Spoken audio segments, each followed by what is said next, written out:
Alhamdulillah Rabbil Alameen wassalatu wassalamu ala rasulihil kareem wa ala alihi wa sahbihi ajma'een. Assalamu alaikum wa rahmatullahi wa barakatuh. My dear Muslim brothers and sisters in Islam.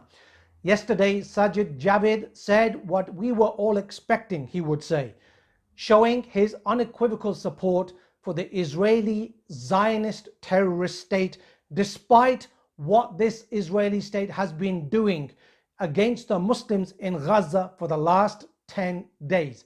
He said the British government should put forward a policy rapidly to ensure that anybody accused or convicted of making anti-Semitic remarks or convicted of anti-Semitic crimes should have their visas revoked and subsequently be deported. It saddens me, and I think it shames this whole house, that British Jews have been subject to such vile abuse and hatred in recent days. Anti-Semitism and all hate crimes, they fly in the face of British values.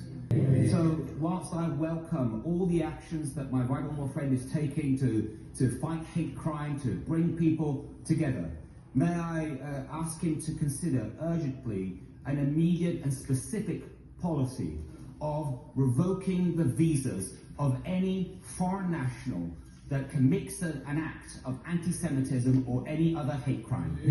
Now Sajid Javid, despite knowing the number of Muslims, including women and children who were the majority, have been killed in Gaza, despite knowing this, did not offer a word of condolence, a word of support, or word of condemnation for the Israelis because of what they have done in terms of the atrocities and war crimes they have committed.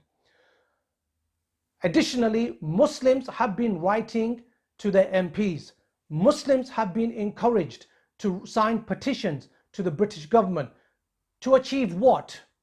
What do Muslims expect that the politicians, the MPs, or the British government are actually going to do?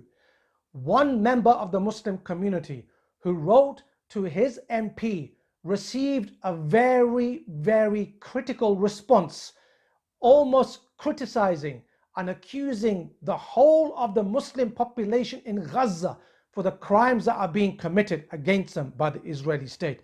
Not once in his reply did he condemn Israel for any act of aggression it has committed against the Muslims in Gaza.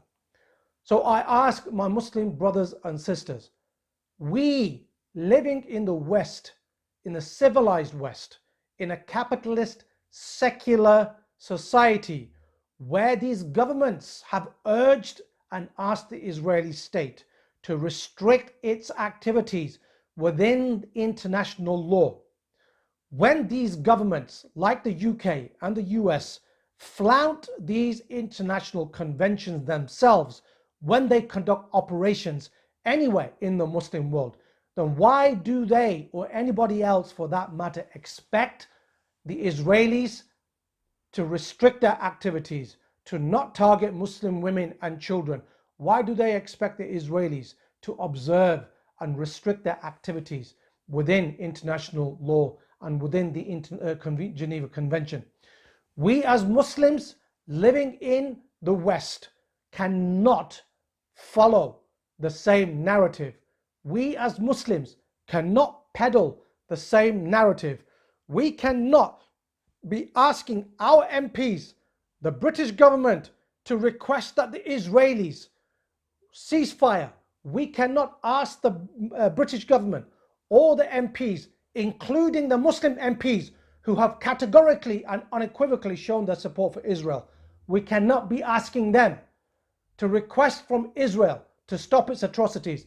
We cannot be asking the British regime, the Muslim MPs, the non-Muslim MPs, we cannot be asking them to make Israel come to the negotiating table, to make Israel commit to the two-state solution, because there isn't a two-state solution.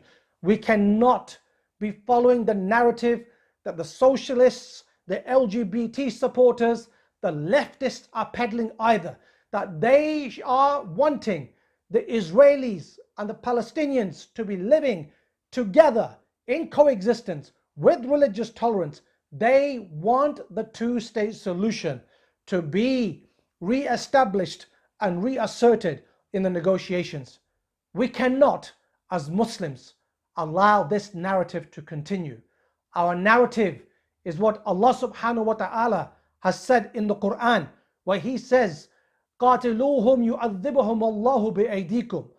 He says, fight them and Allah will punish them by your hands. This is the narrative.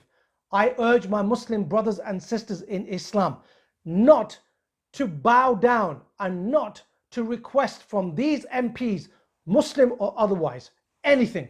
I urge you Muslim brothers and sisters to work with, to support, to encourage, to defend those brothers and sisters, those politicians, those visionaries, those statesmen who are calling for the eradication of the treacherous Arab regimes and the Turkish regime and the Pakistani regime, call for their destruction and for them to be replaced by the Islamic Khilafah.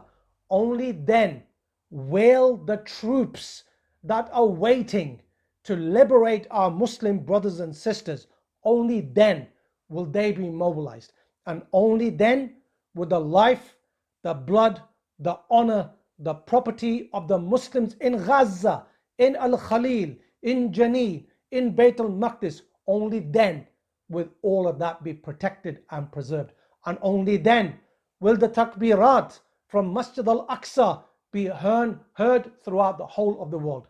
Jazakumullahu khairan. Assalamu alaikum wa rahmatullahi wa barakatuh.